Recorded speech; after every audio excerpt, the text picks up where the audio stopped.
Hi friends, welcome back. तो अभी हम देखने वाले हैं 5 insane Bollywood actors demands that led two fights.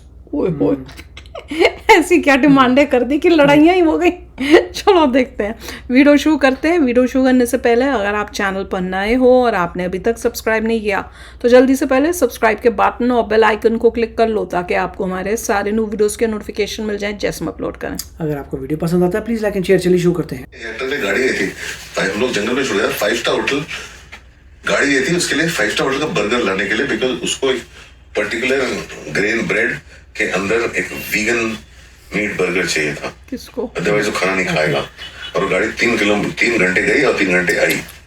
Burger क्या I'm talking about this is the strange, and it is their fault by producers. Welcome to social. ये video उन actors के बारे में है जिन्होंने अब्रप्टली एक बड़ी फिल्म को छोड़ दिया। कुछ एक्टर्स में मेंशन करूंगा, उनकी तो डिमांड्स ही बहुत ज्यादा थी कि प्रोड्यूसर्स उनको अग्री ही नहीं कर पाए, और कुछ एक्टर्स के तो फिल्म मेकिंग प्रोसेस में ही डिफरेंस आ गए थे तो उन्होंने फिल्म को बीच में ही छोड़ दिया। सो वीडियो को शुरू करते हैं। थोड़ा लॉजिक से बात करेंगे, थोड़ी अंडरस्टैंडिंग से बात करेंगे with a little pinch of humour. So अगर हम ह्यूमर की बात कर ही रहे हैं तो let's discuss Paresh Rawal's exit from Hera Pheri 3।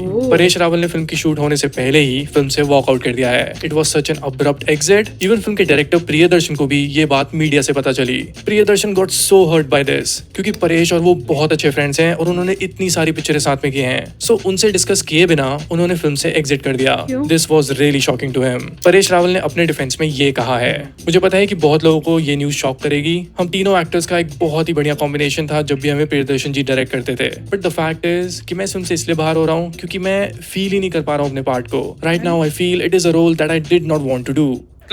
मेरे को नहीं आएगा, मेरा भी डुप्लीकेट लेके जाओ। वैसे मेरे ओपिनियन में तो परेश जी, अगर आप ये फिल्म नहीं करोगे तो कौन ही देखेगा इस फिल्म को। ऑनेस्टली कहूँ, मुझे तो परेश रावल की ये परफॉर्मेंस इंडियन कॉमेडी में जितनी भी परफॉर्मेंस है ना, उनमें सबसे टॉप पे लगती है। इवन सुनील शेट्टी ने जब ये न्यूज सुनी तो वो खुद बहुत हैरान रह गए थे।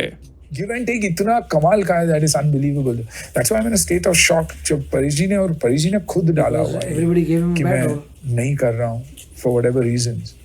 तो अच्छा शॉक, क्योंकि सबसे बड़ी एक्साइटमेंट यही थी। हेरा फेरी 3 के प्रोड्यूसर हैं अक्षय कुमार और उन्होंने इस फिल्म के राइट्स बहुत पैसे देके खरीदे थे। इसीलिए उन्होंने परेश रावल पे केस भी कर दिया है, एज इस कॉन्ट्रैक्ट सेज कि अगर वो फिल्म के बीच में ही छोड़ देते हैं so that means he has to pay 25 crore in damages. Honestly कहूं तो यार ये हो क्या रहा है। आई एम श्योर कि बात 25 करोड़ की नहीं है, बात ट्रस्ट ब्रेक और डिफरेंसेस की है। आई होप सभी लोग बैठ के बात करें और सब कुछ सॉर्ट आउट करें, बिकॉज हेरा फेरी एक ऐसी फिल्म है जो सब देखना चाहते हैं। There is absolutely no hate around this film. कितनी बढ़िया बात है आज के टाइम पे। So I hope this solve whatever problem Paresh ji is having. Seriously यार, परेश जी को थोड़े शॉट्स वगैरह पिलाओ, मूड ठीक करो उनका, बिकॉज ललन टॉक के इंटरव्यू में he seem to be a very passionate drinker. लेकिन मैंने ये सोचा था कि अगर मुझे यूरिन पीना ही है तो मैं तो उड़ेल नहीं दूंगा। I'll sip it like a beer. सो बहुत ही मूडी इंसान है वो मेरे ओपिनियन में। फॉर एग्जाम्पल, वो मुन्ना भाई तक करने वाले थे, बट सिंस उन्हें विनोद चोपड़ा के बात करने का तरीका थोड़ा सही नहीं लगा तो उनकी ईगो हर्ट हो गई। इसीलिए उन्होंने इतने पैसे डिमांड किए कि वो फिल्म का पार्ट ही नहीं बन पाए। अरे यार, मैं करने वाला था मुन्ना भाई MBBS में। मुझे बुलाया था नरेश पूरा सुना, बमन वाला जो बमन भाई वाला था। हाँ। तो बाद में मेरे को पूछा कितना पैसा लेगा परेश तू। मैंने सोचा था 15। गुड यार, नहीं वो कितना पैसा लेगा तू। मतलब बोलो मैं तेरे को 15 दूंगा। अब जिस तरीके से उसने बोला, मैंने तेरे से तो मैं 50 नहीं लूंगा, तेरे से 1 रुपया कम नहीं लूंगा। क्या होता है यार, आर्टिस्ट कॉमन थोड़ी टेढ़ी होती है। कंधे पे हाथ रख के बोल दो ना तो 1 रुपये में काम कर लेगी। नहीं तो तुम 10 करोड़ लगाओ तो भी नहीं करेगा। सो आई रियली होप कि हेरा फेरी के डिस्कशंस में भी कुछ कहीं ऐसी मोमेंट ना हो गई हो जिसने उनको हर्ट कर दिया हो and now he doesn't want to be a part of it. साला किसको बोलता है रे तू? साला किसको बोलता है? भैया मेरे को बोला, तेरे को बोला, ये लो बोलेगा नहीं साला। Now let's talk about Deepika Padukone's exit from Sandeep Reddy Vanga's Spirit. So this is actually a big news क्योंकि एक बहुत ही बड़ी कोलैबोरेशन होने वाली थी। So हुआ यूं कि कुछ दिन पहले रिपोर्ट्स लीक हुई कि दीपिका की कुछ ऐसी डिमांड्स थी जो वांगा और बाकी प्रोड्यूसर्स पूरी नहीं कर सकते थे। वांगा अपनी फिल्म्स में खुद भी प्रोड्यूसर होते हैं एंड मेरे ओपिनियन में वो एक बहुत ही शार्प प्रोड्यूसर हैं।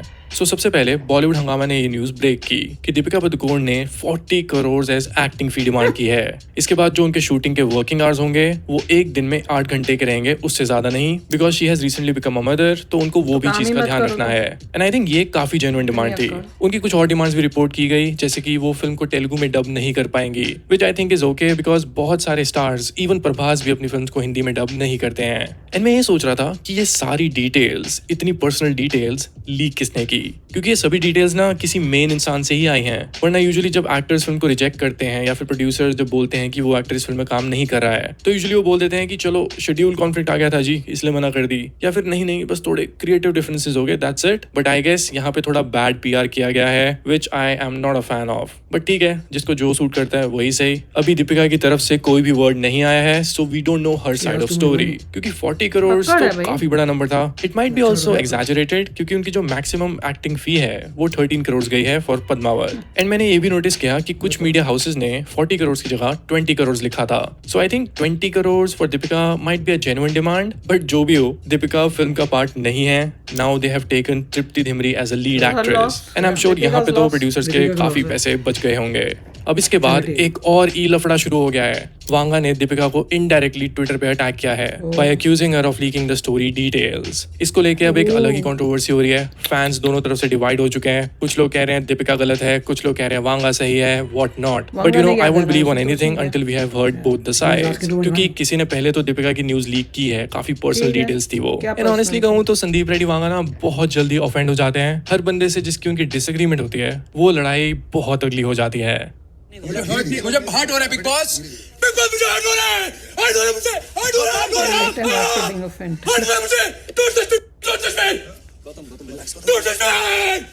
मी बच्चा हंसी है यार, गंदी लड़की यार, बस बट आप भी मुझे अपना ओपिनियन बताओ कि क्या एक एक्टर जो एक बैंकेबल एक्टर है, जिसकी रीसेंट फिल्म्स बहुत बड़ी हिट रही हैं, तो क्या वो वर्किंग कंडीशंस अपने हिसाब से नहीं रख सकता? आई एम श्योर कि कोई भी बड़ा स्टार ऐसी डिमांड्स तो रखता ही है, because star power is important to big budget films. और अब सबको तो पता ही होगा कि मेल एक्टर्स जो होते हैं उनकी तो डिमांड्स बहुत ही ज्यादा होती है, बट उनकी कभी कोई न्यूज बाहर आती ही नहीं, उनका कोई नाम नहीं लेना चाहता। डायरेक्टर्स और प्रोड्यूसर किसी बड़े स्टार को ऑफेंड नहीं करना चाहेंगे, वरना वो स्टार की इतनी रीच होती है कि वो उस डायरेक्टर की फिल्म ही बंद करा सकता है। सो अगर देखा जाए तो ये जो डिमांड वाली रिपोर्टिंग होती है ना, एक मेल एक्टर की कभी भी नाम लेके नहीं की जाती।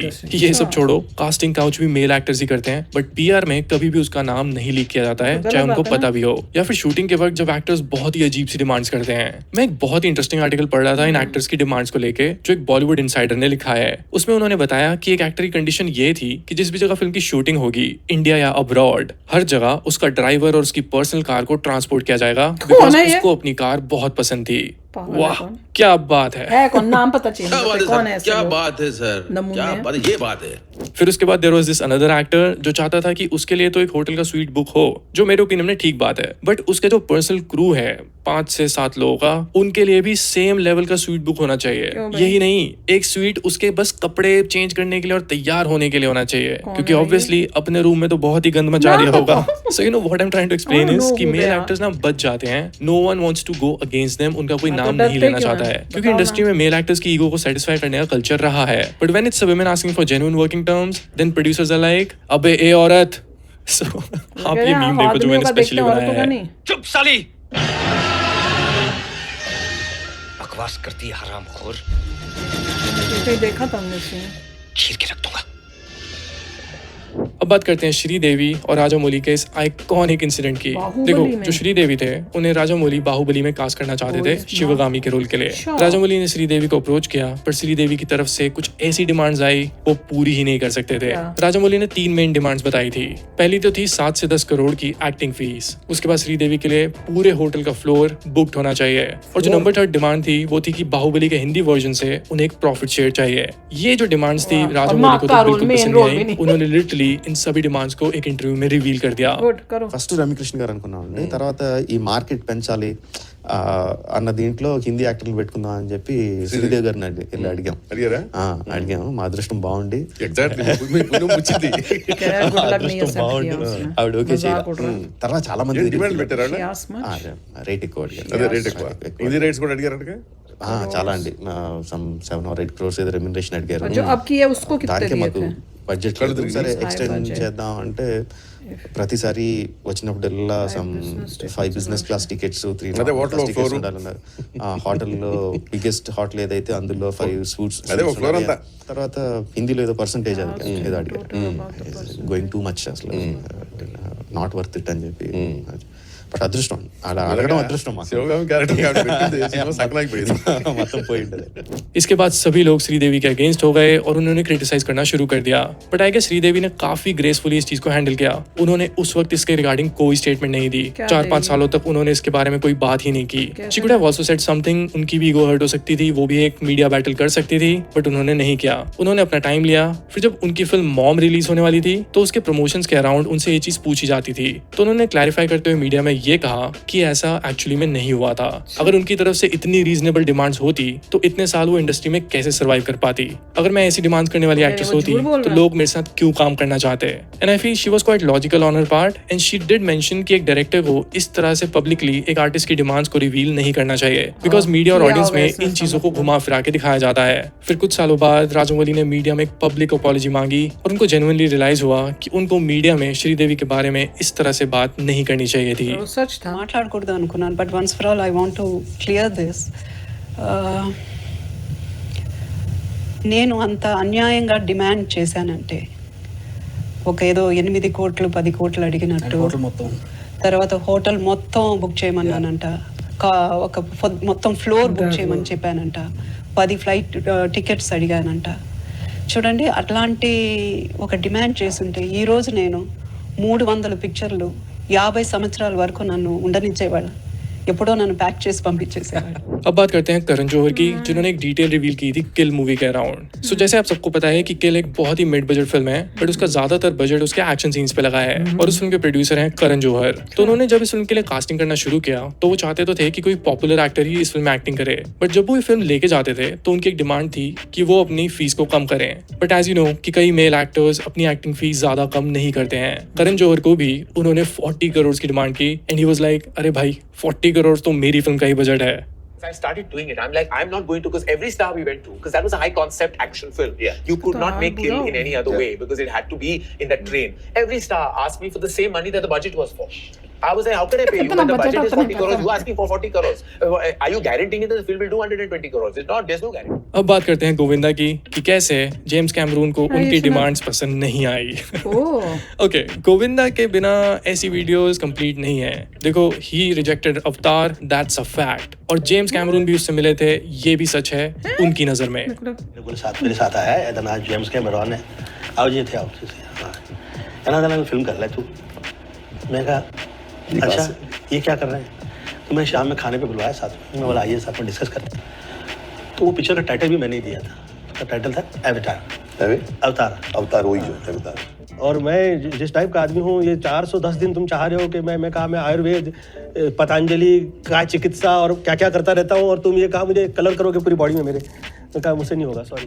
देखा आपने, ये बात सच है कि उन्होंने अवतार रिजेक्ट की थी, बट जेम्स कैमरून की नहीं, पहलाज नेहलानी की डायरेक्टेड अवतार. ये एक हिंदी फिल्म थी जहां गोविंदा थोड़ा एक्शन करते हुए नजर आते, but Govinda being so delusional कि शायद उन्होंने बॉलीवुड के अवतार को हॉलीवुड के अवतार से मिक्स कर दिया है. और आपको पता है कि बॉलीवुड वाली अवतार क्यों नहीं बन पाई थी? गोविंदा की सुपरस्टिशियस डिमांड्स को लेके उनको एक मन में वहम बैठ जाता था शूटिंग करते वक्त. उन्हें लगता था कि कोई चैंडलियर कहीं से भी गिर जाएगा, या कोई भी क्रू पे आदमी कोई भी अजीब तरह के कपड़े पहन के आ जाए, या उसकी शक्ल देख के वो बीमार पड़ने लग जाते थे. मैं मजाक बिल्कुल भी नहीं कर रहा हूँ. पहलाज नेहलानी ने सारी बातें खुद बताई हैं और उन्होंने कहा कि इन्हीं सब रीजंस की वजह से गोविंदा ने इस अवतार फिल्म को शूट करने के बावजूद भी कैंसिल कर दिया था. वो इस फिल्म का पार्ट बनना ही नहीं चाहते थे, क्योंकि जो भी वो डिमांड कर रहे थे वो चीज सही हो ही नहीं रही थी. सो ही फेल्ट कि उन्हें ये फिल्म नहीं करनी चाहिए. आप खुद ये इंटरव्यू सुनो, ये डिटेल्स सुन के आप हैरान रह जाओगे.